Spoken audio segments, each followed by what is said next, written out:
Hello, I'm Scott Morgan, and I'd like to welcome you to worship this week. And after thinking about it this week, I'd like to talk about love, feelings, and relationships. Now, as I speak about this, consider that a lot of this can apply to your relationship with your significant other and also to your relationship with God. It's human to relate things to feelings, but there's a difference between feelings and love. Feelings come and go. If marriage was based on feelings solely, no one would probably be married very long. My wife can tell you that love doesn't feel all that great or doesn't make her feel too happy when I'm grouchy and being short with her. Truth is that a lot of times love doesn't make you feel happy. Love is very seldom like the Hallmark Channel movies. Love is so much more and so much deeper than that, and can actually be better than that. You see, it's the trials and the hard times where your love has been tested that makes it so much more valuable than just a happy feeling. Just ask any couple who's celebrating a long life together. They've weathered the hard times and shared in the good times. If you base everything on feelings, life becomes very volatile. It'd probably be very much like an addict would feel, always looking for that next high and getting to the point where you'll do anything or give anything to feel that way again. At the end, finding out that you can't get rid of that empty feeling and that it's never enough. That's the danger of basing your idea of love on something shallow, such as solely on happiness. Love is hard work, but well worth the payoff. When you go through the hard times, the times when you have no idea how you're going to pay the bills, or when you lose a child, or whatever it may be, and you stick together and work through it, it's actually building a stronger relationship, a stronger love that can weather the hard times and get you through. It becomes much more valuable. Those of you who've invested in the hard route, who didn't take the easy route and give up or need to mentor couples just starting out. Let them know that love isn't just a feeling. It isn't all kisses and roses. Love is something that you have to work for. It's forgiveness and making mistakes and admitting them and asking for forgiveness. It's not keeping score of failures. It's about thinking about others before you think about yourself or your needs. And it's about trust. Trust that while you're doing that, others are looking after your needs. This is really much more than love. It's about relationships. It's about developing trust. And yes, it's also not just about your relationship with your spouse or significant other.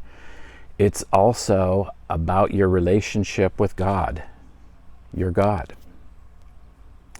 It's about spending time and laughs and tears with your God and trusting that He's always there, always ready and willing to listen to not just your hard times and challenges, but also your joys and successes.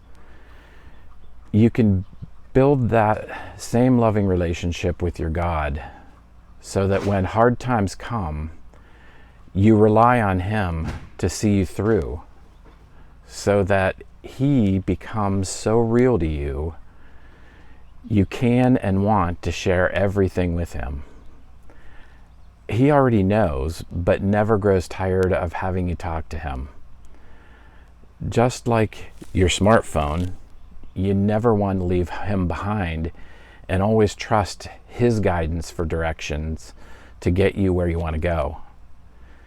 And just like the couple who has spent a lifetime together and should mentor those starting out and letting them know that life together isn't always easy, but the rewards of sticking with it can be great.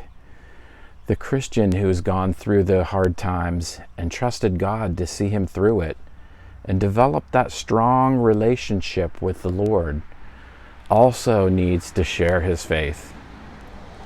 Share his trust with the new Christian. Now, I have a couple of points that I'd like to make here. First, please know that I'm not saying that anyone who gets divorced has taken the easy way out. First of all, we're not called to judge as Christians. We're called to love and show Jesus' love to others. There are legitimate reasons why people get divorced, and I'm definitely not saying that someone should stay in an unsafe relationship, among other things. But there are times when we've chosen to rush into a relationship, maybe to fill a void or some other reason, and we didn't take the time to get to know someone in any depth. It's the time we spend and invest in a relationship, through good and bad, that helps us make good decisions. Second, I'd like to say that there's nothing wrong with feeling happiness in a relationship, in your relationship. I'm just saying that it shouldn't be what you solely base your relationship on or measure it based upon. The recipe for love or a successful relationship seems to be time, forgiveness, trust, selflessness, and communication. Now, I don't profess to be a relationship expert, and if I did, my wife would laugh me out of here. I've made my share of mistakes. I've gone through those times, just like many of you, where you think, why can't my spouse do this or not do that? And concentrating on what my needs are and why they're not getting met at the moment. And by the way, I'm sure that my wife can say the same. It's human nature to think of what our needs are first. You know, when I feel that our relationship is the most secure, it's when I take my eyes off of my needs and what I want or need, and I start thinking of what I can do for my wife or how I can take care of her or show her that I care. Now, as she'll tell you, this doesn't last long, and it takes work and focus because of our human nature. But just by keeping on trying shows how much I love her. My patience, my focus, my mood may fail, but it's through her forgiveness and willingness to overlook my failures that helps me get back on track and ultimately strengthens our relationship. It's not perfection, and it's certainly not something I can do on my own. It takes both of us. We all have our issues. We're all broken in some way or other. And it's our willingness to accept each other's brokenness and be broken together that helps us become one, become whole. It's in the struggle, in the hard times, that test and strengthen our relationships. It's only through those times that you find out how strong your relationship is, and if it can weather through the hardest times, the toughest challenges. That goes with your relationship with your significant other or with God. You have to invest time and yourself into both in order to have a good one with either. Thank you for bearing with me as I talk about this week, and hopefully you got something out of it. Please pray with me. Father, please be with us throughout this next week. Give us strength and encouragement to get through the week. Give us patience.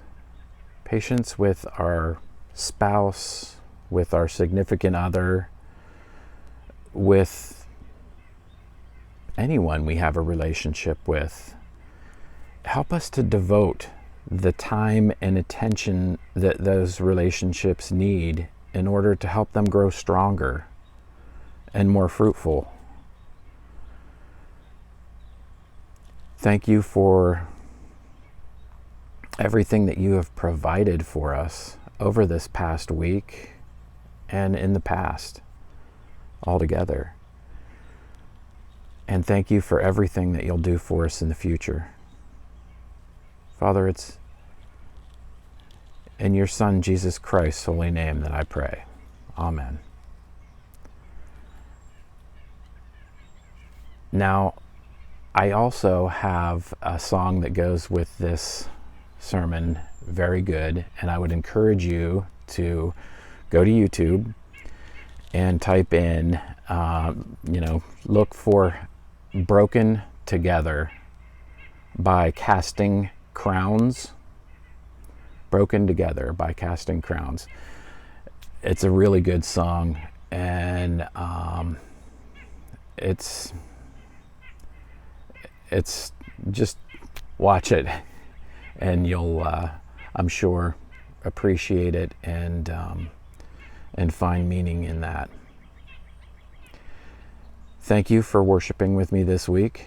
I look forward to worshiping with you next week. Have a blessed week. Take care and God bless.